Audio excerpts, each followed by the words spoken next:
Madam చాలా మందిలో heart attack అంటే సడన్ గా వచ్చేస్తుంది సిమ్టమ్స్ లేకుండా ఇందాక మనం మాట్లాడుకున్నట్టు. అట్లాంటప్పుడు మనం హాస్పిటల్ కి వెళ్ళడానికి ముందే ఏదైనా టాబ్లెట్ కనుక వేసుకుంటే కొంచెం ఉపశమనం కలిగే అవకాశం ఉంటుందా? ఉంటదండి. ఎస్పెషల్లీ అంటే ఆ టిపికల్ చెస్ట్ పెయిన్ ఏదైతే అన్నాం కదా, సార్బిట్రేట్ అని ఒక టాబ్లెట్ ఉంటది. అది నాలుగు కింద పెట్టుకుంటే అదేంటంటే పెయిన్ తగ్గించి కొద్దిగా బ్లడ్ ఫ్లో ఓపెన్ చేస్తుంది, కొంచెం అట్లీస్ట్ హాస్పిటల్ వరకు వచ్చే వరకు ఉంటది. అండ్ ఇంకొకటి ఆస్ప్రిన్, బ్లడ్ థిన్నర్.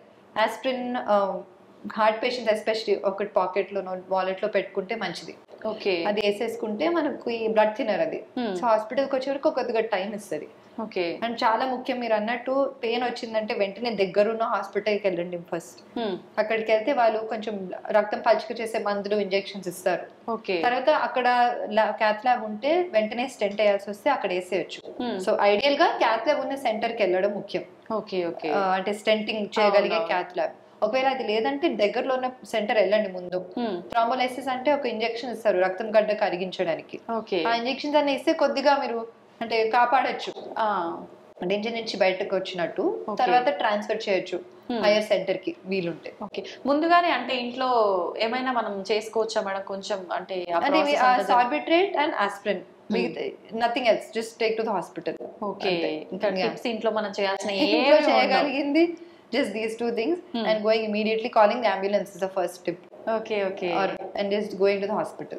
అసలు లేట్ చేయొద్దు. ఇంకా కొందరికి అనిపిస్తుంది ఇలా పొద్దున వెళ్తా, కాసేపు పడుకున్నాక తగ్గుతుంది అనుకుంటారు. టిపికల్ పెయిన్, బరువు పిండేస్తున్నట్టు, చెమటలు వస్తున్నాయి అంటే వెంటనే వెళ్ళాలి. వెంటనే వెళ్ళండి. ఒకవేళ ఈసీజీ బానే ఉంది, అన్ని బాగా, మళ్ళీ ఇంటికి వెళ్ళొచ్చు.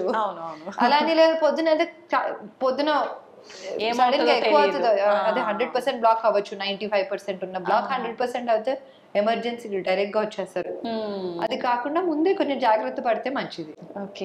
మేడం, చాలా మంది ఆఫ్టర్ కరోనా వ్యాక్సిన్స్ తీసుకున్న తర్వాత హార్ట్ అటాక్స్ ఎక్కువగా వస్తున్నాయి, చాలా మంది హార్ట్ అటాక్ వల్ల చనిపోయారు, ఇలాంటి వార్తలు వింటూనే ఉన్నాం. ఇదంతా నిజమే అంటారా? అంటే వ్యాక్సిన్ వల్ల తక్కువ అండి, డిజీజ్ వల్ల చాలా మందికి ఏంటంటే బ్లడ్ లో క్లాటింగ్ టెండెన్సీ పెరిగింది.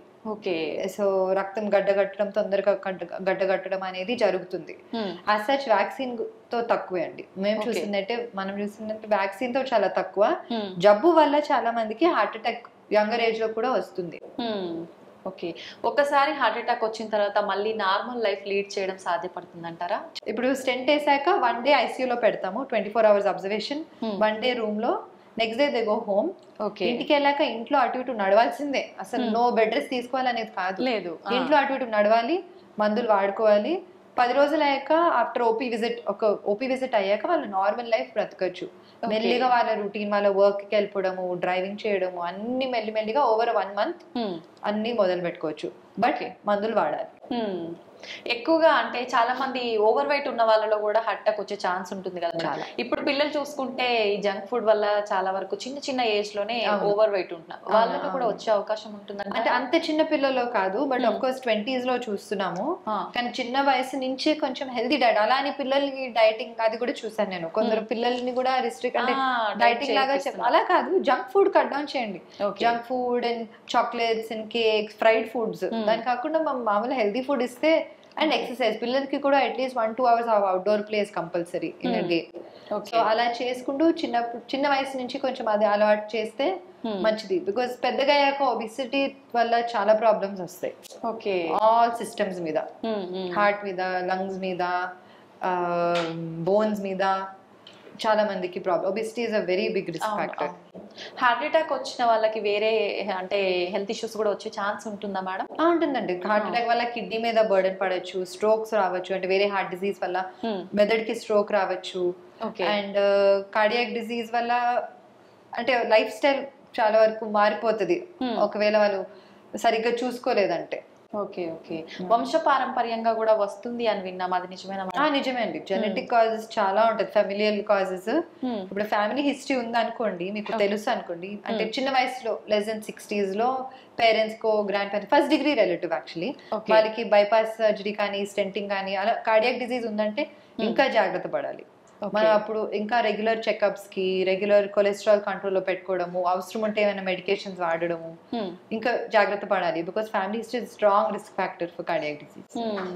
చాలా మంది అంటే మనం రెగ్యులర్ గా చిన్న చిన్న పెయిన్స్ రాగానే పెయిన్ కిల్లర్స్ ఇలాంటివి వేసుకుంటూ ఉంటారు, వాటి వల్ల కూడా హార్ట్ అటాక్ వస్తుందా మేడం? హార్ట్ అటాక్ అంటే పెయిన్ కిల్లర్స్ వల్ల కొద్దిగా కిడ్నీ మీద problem, blood pressure, secondary hyper tension అంటాము.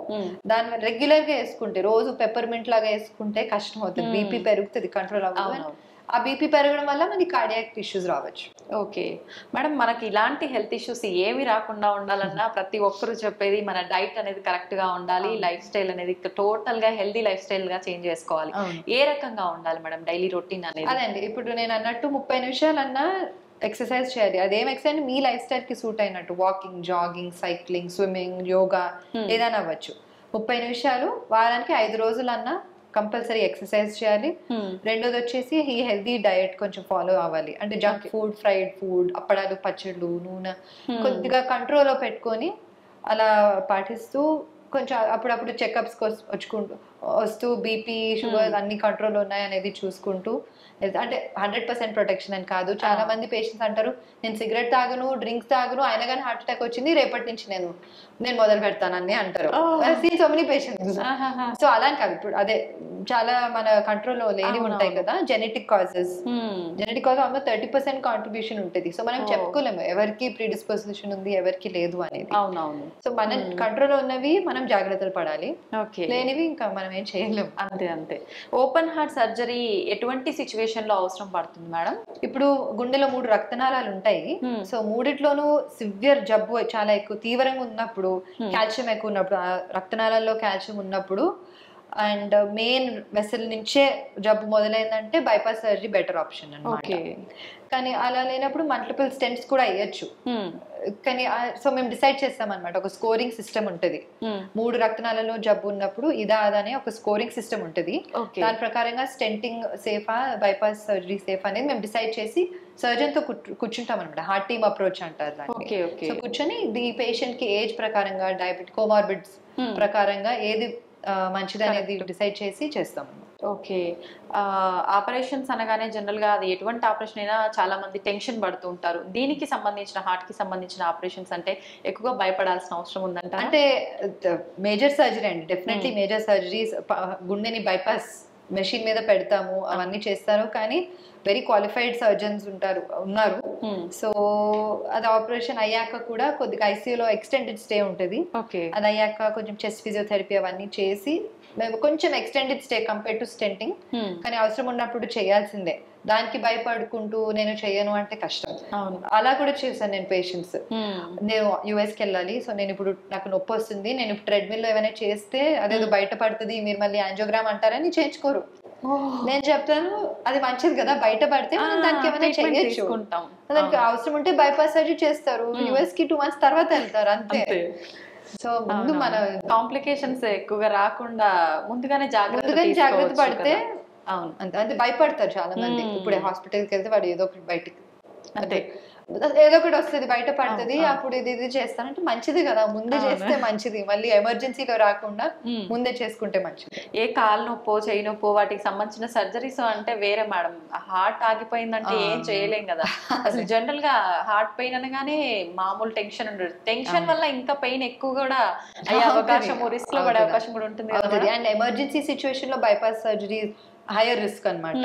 ఎమర్జెన్సీ వచ్చినప్పుడు ముందు స్టెంట్ వేసేసి అవసరం ఉంటే తర్వాత అన్న బైపాస్ సర్జరీ వేరే రక్తనాళానికి కూడా చేస్తాము. అందుకని ముందుగా మనం చేసుకుంటే బైపాస్ ఆ స్టెంట్ అనేది లెస్ రిస్క్ ఉంటుంది ఎమర్జెన్సీలో వచ్చే కంటే. ఓకే, చాలా వరకు అంటే ఆపరేషన్స్ జరిగేటప్పుడు బీపీలు, షుగర్లు ఇలాంటివి ఎక్కువగా ఉన్నప్పుడు ఆపరేషన్స్ కొంచెం సేపు డిలే చేయడము అట్లా చేస్తుంటారు కదా మేడం. మరి హార్ట్ ఆపరేషన్ కి ఇప్పుడు బీపీ, షుగర్ ఉన్న పేషెంట్స్ కి ఇంకా అవసరం పడచ్చు బైపాస్ సర్జరీ. ఓకే, అంటే కోమార్బిడ్స్ ఉన్నప్పుడు bypass or stenting, depends on that whole profile. But అప్పుడు అవి ఉండగా మనం చెయ్యాలి, దానివల్లే కదా వస్తుంది, కాబట్టి మనం చేయాలి. ఆఫ్టర్ ఆపరేషన్ ఎలాంటి కాంప్లికేషన్స్ వచ్చే ఛాన్సెస్ ఉంటుంది మేడం? అంటే తక్కువే అండి. ఇప్పుడు మనం అదే నేను చెప్పినట్టు అన్ని పాటిస్తే కాంప్లికేషన్స్ రావడం తక్కువ. అదే వెరీ రేర్ కేసెస్ లో స్టెంట్ మూసుకోపోవచ్చు. ఓకే, ఆర్ సడన్ గా మళ్ళీ రిపీట్ హార్ట్ అటాక్స్ రావడము, హార్ట్ రేట్ వేరియేషన్స్ అవన్నీ, కానీ వెరీ రేర్ అండి. ఓకే. అడ్వాన్స్డ్ ట్రీట్మెంట్స్ ఏమైనా కొత్తగా వచ్చాయా మేడం హార్ట్ కి సంబంధించి? చాలా వచ్చాయండి, ఎస్పెషలీ వాల్వ్ రీప్లేస్మెంట్స్. ముందు వాల్వ్ కవాటం అనేది మార్చడానికి బైపాస్ ఓపెన్ హార్ట్ సర్జరీ చేయాల్సి వచ్చేది, ఓపెన్ హార్ట్. కానీ ఇప్పుడు తొడ నుంచి రక్తనాళం ద్వారా మనము మార్చగలుగుతున్నాము. అగైన్ సెలెక్ట్ పేషెంట్స్ లో transcatheter aortic valve replacement, mitral valve replacement అంటారు దాన్ని. సో చాలా అడ్వాన్స్మెంట్స్ వచ్చాయి అండ్ ముందుగా ఇంకా చాలా రీసెర్చ్ అవుతుంది. So lot of exciting things are coming up. Okay. Advanced treatment అనగానే ఖచ్చితంగా ఎక్కువ ఖర్చు అవుతుందేమో అని అనుకుంటారు. ప్రస్తుతానికి అది నిజమే అండి. ప్రస్తుతానికి ఎస్పెషల్లీ ఇండియాలో కాస్ట్ హైయర్ సైడ్ లో ఉంది. ఇప్పుడు అంటే ఫ్యూచర్ లో మేబీ ఎక్కువ మందికి చేయాల్సి వచ్చినప్పుడు ఎక్కువ మందికి అది కొద్దిగా అవేర్నెస్ పెరిగాక కాస్ట్ కూడా కొద్దిగా తగ్గిపోవచ్చు. ఇప్పుడు ఎలా స్టెంటింగ్ కి కూడా ఇప్పుడు గవర్నమెంట్ క్యాప్ వేశారు కాబట్టి అఫోర్డబుల్ అయిపోయాయి ఇవన్నీ, అలాగే ఇవి కూడా అఫోర్డబుల్ అవుతాయి అని అనుకుంటున్నాము. Okay, thank you madam. నిజంగా చాలా మందిలో ఉన్న డౌట్స్ అన్ని క్లియర్ చేసేసారు. Thank you so much. Thank you very much. Thank you so much.